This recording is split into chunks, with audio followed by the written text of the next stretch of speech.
F. King Alexander woke up Thursday a president on probation. It'll last through June 1st. I can always get better. After hearing from Alexander, as well as dozens of angry students and staff, we demand you finally take action as if it is your own daughters attending this university. Oregon State University's Board of Trustees made the call Wednesday night. 2 of the board's 13 members voted against keeping Alexander on with probation, but didn't say publicly what they would have preferred. Moving forward, the board has a list of demands. The first, that President Alexander come up with a concrete plan to build community trust. This after a recent investigation found Louisiana State University mishandled years' worth of sexual misconduct claims, including at the hands of its former head football coach Les Miles. Alexander served as LSU's president for 7 years before coming to OSU last summer. Late Wednesday night, he released a video statement saying he could have done more to change the culture at LSU. To survivors, I am sorry. I will prove my commitment with action.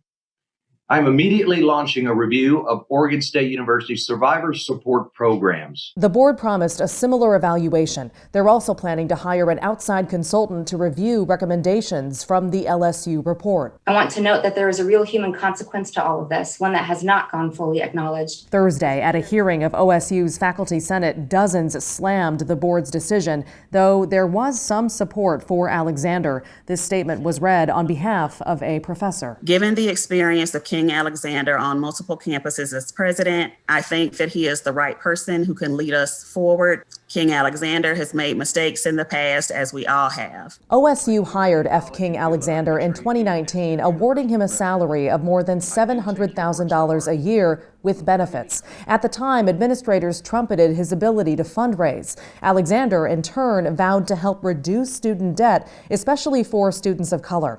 But the pros don't outweigh what some consider this one massive con. Wednesday, State Senator Sarah Gelser took to Twitter calling for Alexander's immediate termination. I want President Alexander to be fired. Then there's Brenda Tracy, who famously accused OSU football players of assault back in the 90s. She told KGW last week there is no coming back from the LSU scandal. Thursday, she was too devastated to go on camera. In an email, she slammed OSU's Board of Trustees and reiterated her belief that keeping Alexander on as president will scare survivors out of reporting instances of sexual violence on OSU's campus. Tracy added perpetrators may be emboldened. The Board of Trustees had the opportunity to right a wrong, and instead they made the decision to make it worse. Maggie Vespa, KGW News.